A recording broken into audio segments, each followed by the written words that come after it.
اسمي أحمد، وأنا من لاهور وأدرس الآن في ألمانيا. الحياة هنا مختلفة تماماً عن باكستان، بين الجامعة، الواجبات، المختبرات، وأيام طويلة لا تنتهي. كنت أقضي الليالي بمطبخي الصغير، أتناول وجبات مجمدة وأتحدث مع عائلتي عبر الهاتف.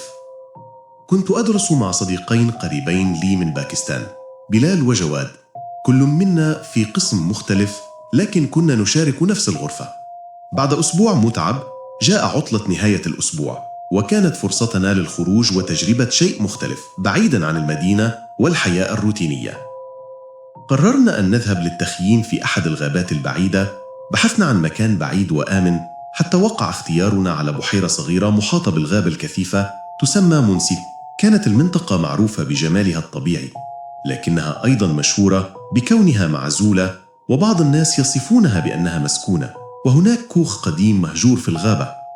في صباح اليوم التالي استأجرنا سيارة وانطلقنا في رحلة طويلة، أولاً على الطرق السريعة، ثم طرق ضيقة تتعرج داخل الغابة. كلما اقتربنا شعرت بالهدوء الغريب للغابة، الأشجار الطويلة والظلال الممتدة، والهدوء المهيب الذي يخيم على المكان.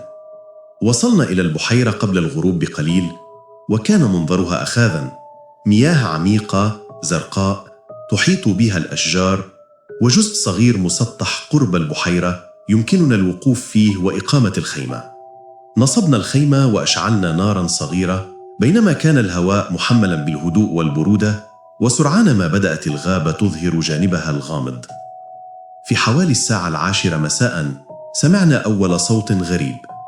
لم يكن صوت طائر أو حيوان، بل كان كأنه نغمة غامضة بعيدة تثير الفضول والخوف في وقت نفسه. كان المكان ساكناً تماماً، والظلام يغطي الغابة، وكل صوت يصبح مكثفاً وموحياً. مع مرور الوقت ظهرت أصوات أخرى مثل بكاء خافت يقترب تدريجياً، وكأن أحدهم يحتاج المساعدة. شعرت بالارتباك بين الخوف والرغبة في الاستكشاف. حاولنا تحديد مصدر الصوت، لكن الغابة الكبيرة والانعكاسات جعلت كل شيء مشوشاً. ثم اكتشفنا الكوخ المهجور، المبنى الخشبي القديم مع سقف مائل ونوافذ محطمة، والجدران مغطاة بالأعشاب والخضرة. رائحته كانت مزيجاً من العفن والقدم، وكان انعكاس الضوء على النوافذ المهشمة يعطي شعوراً غريباً، وكأن المكان حي. تجولنا بحذر داخل الكوخ، كل زاوية تحمل شعوراً بالغموض. غرفة الطابق السفلي كانت مظلمة وباردة، تحتوي على صناديق وأدوات قديمة، وكان الصوت الخافت يتردد بين الجدران يشبه همسات بعيدة. في لحظة ما سقط أحد المرايا الكبيرة، مما جعل التوتر يزداد ويؤكد شعورنا بالخطر. في الخارج مع صعوبة الرؤية بدأنا نسمع صفيراً غريب قريب من البحيرة، مما أشار إلى أن هناك شيء أو شخص في الغابة. رغم الخوف حاولنا البقاء معاً والتأكد من سلامة الجميع. بعد فترة طويلة من البحث وصلنا لزميلينا بمساعدة حارس الغابة وكلبه المدرب على التتبع، الذي ساعدنا على تحديد مواقعهم وإعادة الجميع إلى الخيمة بأمان. علمنا من الحارس أن الكوخ كان يستخدم قديماً لأغراض الصيد، وأن بعض الأصوات قد تكون مسحة أو معدات قديمة مخبية. رغم ذلك لا يمكن إنكار الشعور بالخوف والرهبة التي اختبرناها في الغابة.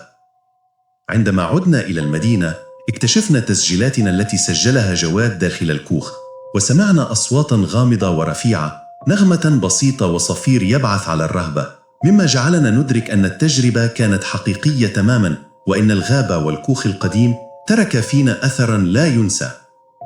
حتى اليوم ما زال صوت الماء وصفير خافت يأخذني في خيالي مباشرة إلى بحيرة مونسي، حيث الغابة الهادئة تختبئ وراءها أسرار غامضة تجعل القلب يخفق خوفاً ودهشة في وقت نفسه.